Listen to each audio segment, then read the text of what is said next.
Story appears ordinary till you see the core side of it. And what you're looking for is the story behind the news. We bring it to you from Lagos, the commercial capital of Nigeria. Giving you all sides and political stories round the clock. Every detail from the start line to the final whistle. CoreTV News, expanding your view.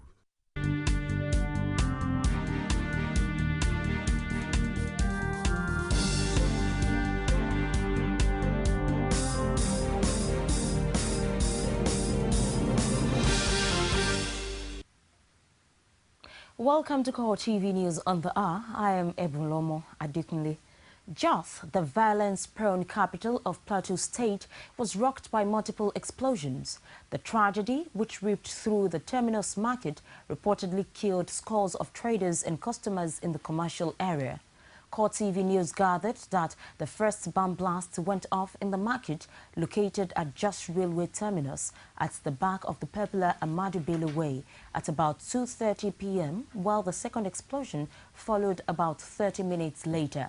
The second blast was said to have killed more people than the first one, as many residents and traders who had fled the scene over the first explosion joined rescue agencies to save the injured and retrieve the bodies of the dead. The first explosion was said to have gone off in a Sienna space bus marked Plateau XB 146 BLD. Men of the fire service who responded to distress calls to fight the inferno that trod the blast were said to have stayed far away from the market over fears that more bombs could have been planted in the area. The injured were evacuated to the Jos University Teaching Hospital and the Plateau Specialists Hospital in the city. The National Emergency Management Agency says the casualty rates after the twin bomb blasts at the terminus market in Jos could best be described as catastrophic. The coordinator, National Emergency Management Agency, Abdusalam Abubakar, says the first explosion had gone off in the center of the market, while the second followed about 30 minutes later. Abubakar said both explosives were loaded in parked cars. He said that an idea of the total number of casualties is only possible after the rescue operation emergency. The Senate has unanimously approved President Goodluck Jonathan's request for a 6-month extension of emergency rule in northeast Nigeria, but it also wants a sustained military operation in all 3 states under emergency rule with a view to dislodging the insurgents. And wary of the opposition from northern senators, the Senate handed down a set of conditions for President Jonathan. Motion as read out by the leader of the Senate and seconded by the minority leader. Say aye. Aye. Again say nay. The ayes have it. It was a decision that was expected. This was especially as the House of Representatives had earlier given its consent to the President's request. But the Senate's approval didn't come without a price. In fact, 8 conditions were handed down to Jonathan administration as a basis for extending emergency rule in the 3 northeast states. We have requested that certain issues be resolved as quickly as possible. We stand shoulder to shoulder and strongly behind our colleagues from all the states affected. We take this in the same vein that we are all equally affected and that this is a national issue and not a sectional issue. CoreTV News learned that Senate President David Mark gave his words to aggrieved senators at a closed-door session before they backed the move. The position of the Senate was later relayed to the media.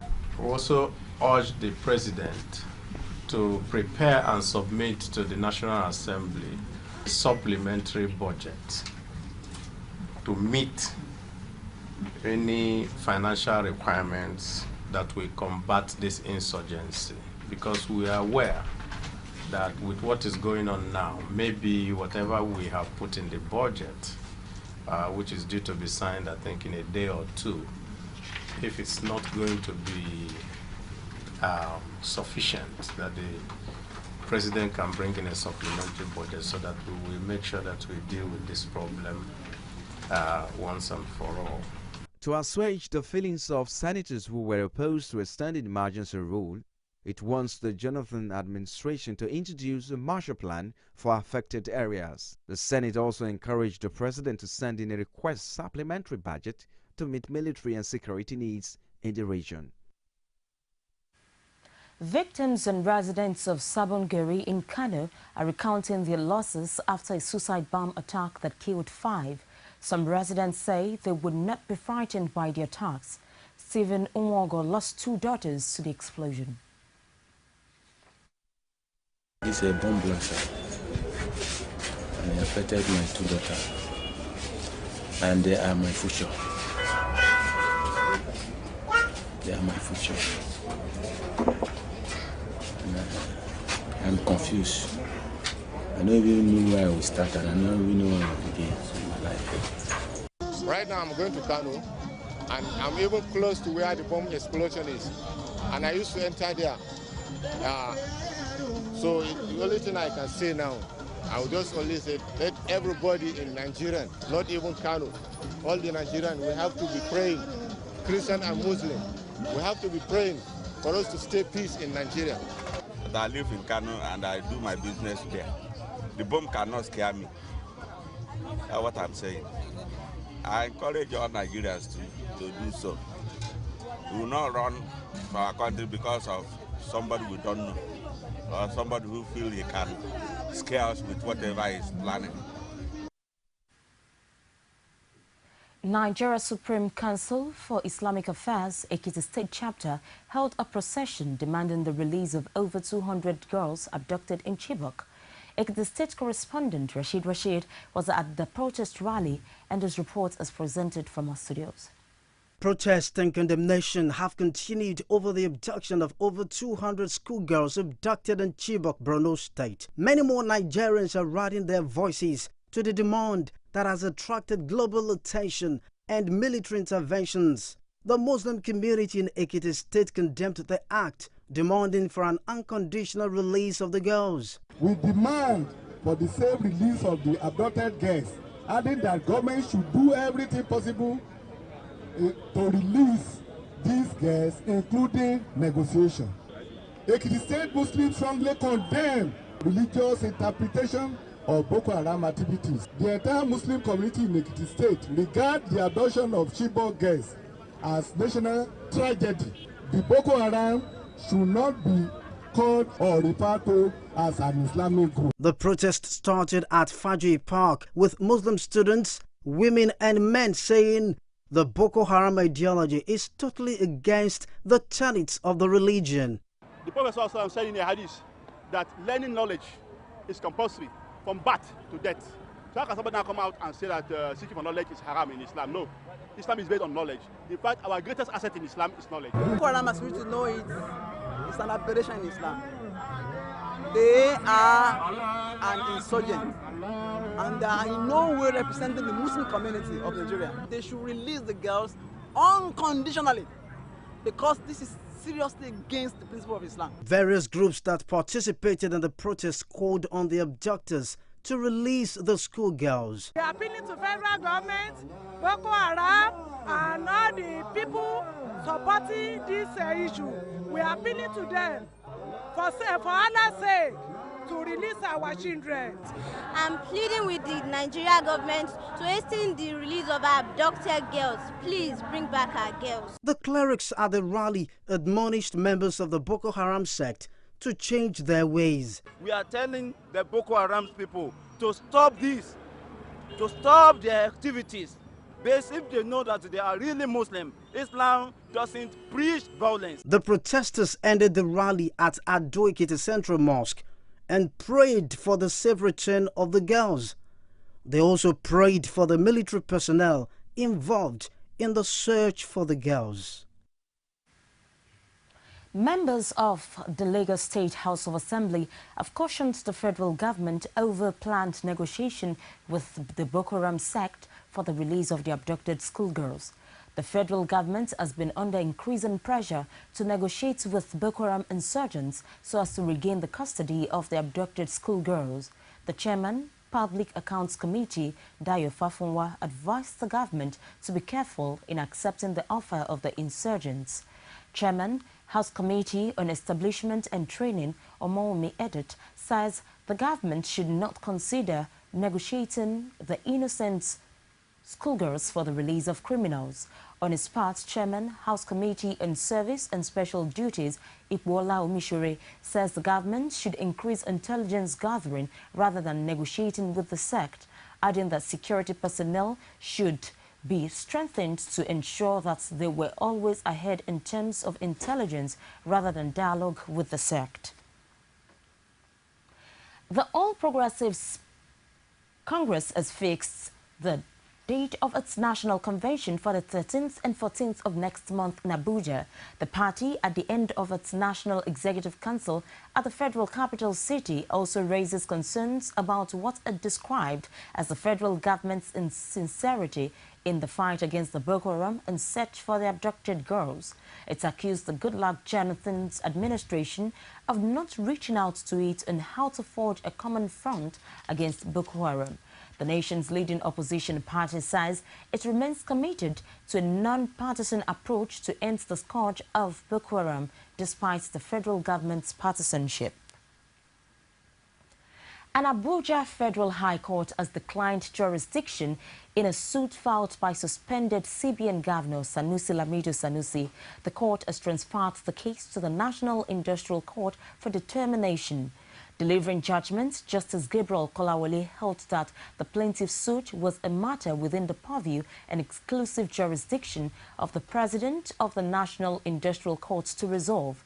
He therefore ordered that the case be transferred in accordance with the National Industrial Court Act. Kolawole held that it would be inappropriate for him to go into the merit of the suit because Sanusi's suit bordered on employer-employee dispute concerning CBN, a federal government agency. Justice Kolawole also struck out the name of the Inspector General of Police from the suit as prayed by its counsel, Solomon Umor. It's the CoreTV News on the hour. We'll take a short break and we'll be back with more. Don't go away. From time immemorial, women have birthed life, shaped character, and by extension, influenced the society. Moremi of Ife, Emotan of Benin, Queen Aminat of Zaria, all women of influence and power. Whether it's before election, after election. How ironical. Women being so powerful, yet have few grounds in decision making. They see you as weak, and I see you as a wife to a man. We are talking women in politics. A woman will be bold enough to stand up and say, I want to become president of Nigeria. Only on CoreTV News. I don't think the election was actually... What are the people saying? 5 local governments out of the 13 local government is more than many states in the north. The economy is booming. Where is the economy booming? Bomb blast in Abuja. Don't you have security? Why are we fighting? Presidency should not just sit in Abuja or in Asokoro or wherever he lives. The lot are sponsoring the Boko Haram. They know them. Men cannot be there and be there at the same time. The life of the citizens, community need to be protected. It can work out. Bring the message of peace. Let there be proper devolution of power from the center. The center is too powerful. The people, only on CoreTV News.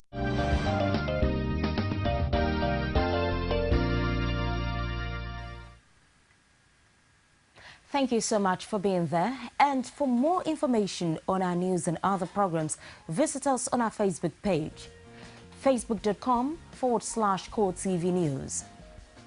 Our Twitter handle, @CoreTV News NG. Also on YouTube, www.youtube.com/CoreTV News. And now to South Africa. A South African judge has ordered Oscar Pistorius to undergo up to 30 days of psychiatric tests to establish if he is criminally responsible for killing his girlfriend on Valentine's Day of 2013. Thokozile Masipa says the Paralympian sprinter should report to Westcopi's psychiatric hospital in Pretoria as an outpatient each day, morning, and remain there until 4 p.m. He will be tested to see whether he was capable of appreciating the wrongfulness of his act or acting in accordance with appreciation of the wrongfulness of his act. Pistorius is accused of murdering 29-year-old model River Steenkamp at his Pretoria home after a row.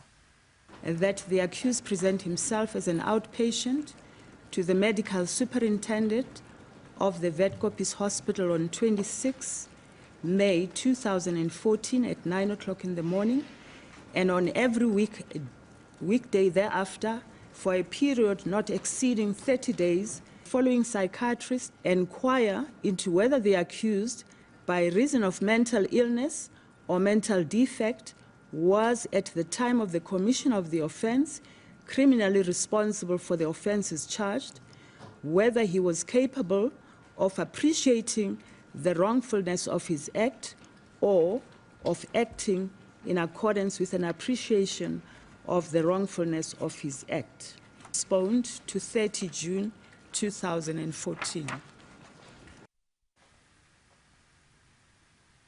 That's the news for this time. Thank you so much for watching. We'll take a break and we'll start Core Digest. Don't go away.